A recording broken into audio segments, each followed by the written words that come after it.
Second PUC ಜೀವನದ ಅತ್ಯಮೂಲ್ಯ. ಈ ದಡವನ್ನೊಮ್ಮೆ ಅತ್ಯುತ್ತಮವಾಗಿ ದಾಟಿ ಬಿಟ್ರೆ ಸಾಕು, ಗೆಲುವು ನಮ್ಮದೇ. ನಿನ್ನೆಯ ದ್ವಿತೀಯ PU ಫಲಿತಾಂಶ ಪ್ರಕಟವಾಗಿದೆ. ದಾಖಲೆಯ ಮಟ್ಟದಲ್ಲಿ ವಿದ್ಯಾರ್ಥಿಗಳ ಫಲಿತಾಂಶವೂ ಬಂದಿದೆ. ಆದರೆ ಇಂತಹ ಖುಷಿ ಸಂದರ್ಭದಲ್ಲೇ ನಗರದ ಖಾಸಗಿ ಕಾಲೇಜುಗಳು ಪೋಷಕರಿಗೆ ಬಿಗ್ ಶಾಕ್ ಕೊಟ್ಟಿದೆ.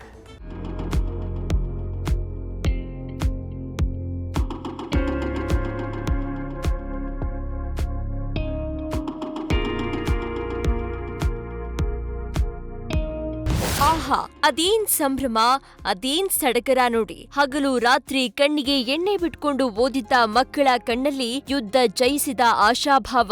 ನಿನ್ನೆ ದ್ವಿತೀಯ PUC ರಿಸಲ್ಟ್ ಬಂದಿದ್ದು ಇಂಥದ್ದೊಂದು ಅದ್ಭುತ ಕ್ಷಣಕ್ಕೆ ಸಾಕ್ಷಿಯಾಗಿದೆ. ಆದ್ರೆ ಸರ್ಕಾರಿ ಶಾಲೆಗಳಲ್ಲಿ ಗುಣಮಟ್ಟದ ಶಿಕ್ಷಣಕ್ಕೆ ಕೊರತೆಯಾಗಬಹುದು ಅಂತ ಖಾಸಗಿ ಶಾಲೆಗಳ ಮೊರೆಹೋದ ಪೋಷಕರಿಗೆ ಮಾತ್ರ ಶಾಕ್ ಎದುರಾಗಿದೆ. ಶಿಕ್ಷಣ ಲಾಭಕ್ಕಲ್ಲ, ಸೇವೆಯಾಗಬೇಕು. ಈ ಮಾತುಗಳೆಲ್ಲ ಬರೀ ಕಾಗದಕ್ಕೆ ಮಾತ್ರ ಸೀಮಿತವಾಯ್ತಾ ಎಂಬಂತಾಗಿದೆ ಈಗಿನ ಪರಿಸ್ಥಿತಿ. ಶಿಕ್ಷಣವನ್ನ ಉದ್ಯಮವನ್ನಾಗಿ ಮಾಡಿಕೊಂಡಿರುವ ಕೆಲ ಖಾಸಗಿ ಕಾಲೇಜುಗಳು ಲಕ್ಷ ಶುಲ್ಕ ಕಟ್ಟಿಸಿ ಗುಣಮಟ್ಟದ ಶಿಕ್ಷಣ ನೀಡುವಲ್ಲಿ ವಿಫಲವಾಗಿದೆ. ಅದಕ್ಕೆ ಸಾಕ್ಷಿ ಫಲಿತಾಂಶದಲ್ಲಿ ಬರೋಬ್ಬರಿ 26 ಖಾಸಗಿ ಕಾಲೇಜುಗಳಿಂದ ಶೂನ್ಯ ಸಾಧನೆಯಾಗಿದೆ.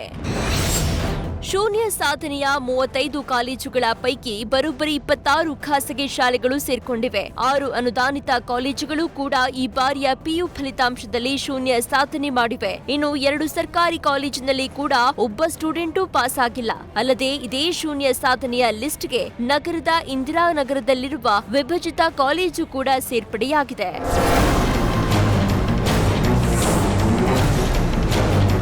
ಇನ್ನು ಈ ಶೂನ್ಯ ಸಾಧನೆಯಲ್ಲಿ ನಗರದ ಖಾಸಗಿ ಕಾಲೇಜುಗಳದ್ದೇ ಮೇಲುಗೈ ಅನ್ನೋದು ಬೇಸರದ ಸಂಗತಿ. ಈ ಬಾರಿ ದ್ವಿತೀಯ PUC ಫಲಿತಾಂಶದ ಶೇಕಡಾವಾರು ರಿಸಲ್ಟ್ 81.84% ಇದ್ದು ಕಳೆದ ಬಾರಿಗಿಂತ 6% ಹೆಚ್ಚಿದೆ. ಆದರೂ ಕೆಲ ಖಾಸಗಿ ಶಾಲೆಗಳು ಶೂನ್ಯ ಫಲಿತಾಂಶದ ಸಾಧನೆ ಮಾಡಿರುವುದು ಅಂತಹ ಕಾಲೇಜುಗಳು ಎಂತಹ ಗುಣಮಟ್ಟದ ಶಿಕ್ಷಣ ಕೊಡ್ತಾ ಇವೆ ಅನ್ನೋ ಅನುಮಾನ ಮೂಡಿಸ್ತಾ ಇದೆ. ಈ ಬಗ್ಗೆ ಶಿಕ್ಷಣ ಇಲಾಖೆಯನ್ನ ಪ್ರಶ್ನೆ ಮಾಡಿದ್ರೆ ಅವರು ಹೇಳಿದ್ದು ಹೀಗೆ.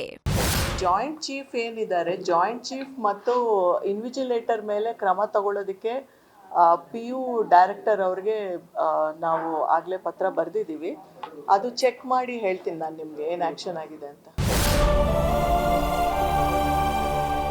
ಇನ್ನು ಅಚ್ಚರಿ ಅಂದ್ರೆ ಶೂನ್ಯ ಫಲಿತಾಂಶ ಅಂದ್ರೆ ಅಂತಹ ಕಾಲೇಜಿನಲ್ಲಿ ಒಬ್ಬರೇ ಒಬ್ಬ ವಿದ್ಯಾರ್ಥಿ ಕೂಡ ಪಾಸ್ ಆಗದೇ ಇರುವುದು. ಹೀಗಾಗಿ ಇಂತಹ ಕಾಲೇಜು ಇದ್ರಷ್ಟು ಬಿಟ್ರಷ್ಟು ಅವುಗಳನ್ನ ಕ್ಲೋಸ್ ಮಾಡಿ ಅಂತ ಪೋಷಕರು ಆಕ್ರೋಶ ವ್ಯಕ್ತಪಡಿಸಿದ್ದಾರೆ.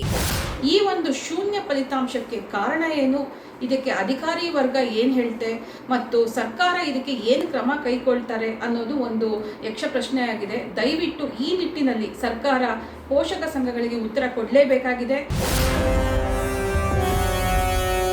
ಒಟ್ನಲ್ಲಿ ತಮ್ಮ ಲಾಭಕ್ಕಾಗಿ ವಿದ್ಯಾರ್ಥಿಗಳ ಬದುಕಿನ ಜೊತೆ ಚೆಲ್ಲಾಟವಾಡುವ ಕೆಲವು ಖಾಸಗಿ ಕಾಲೇಜುಗಳಿಗೆ ಬೀಗ ಹಾಕಬೇಕೆಂಬ ಕೂಗು ಜೋರಾಗಿ ಕೇಳಿ ಬರ್ತಾ ಇದೆ. ಜೊತೆಗೆ ಅಂತಹ ಕಾಲೇಜುಗಳ ಪರ್ಮಿಷನ್ ಕೂಡ ರದ್ದು ಮಾಡಲು ಒತ್ತಡ ಹೆಚ್ಚಾಗ್ತಾ ಇದ್ದು ಶಿಕ್ಷಣ ಇಲಾಖೆ ಯಾವ ರೀತಿ ಕ್ರಮ ಕೈಗೊಳ್ಳುತ್ತೆ ಕಾದು ನೋಡಬೇಕು. Pragathi Shetty, news first, Bengaluru. News first ನಿರ್ಭೀತಿಯಿಂದ ನಿಮ್ಮ ಪರವಾಗಿ.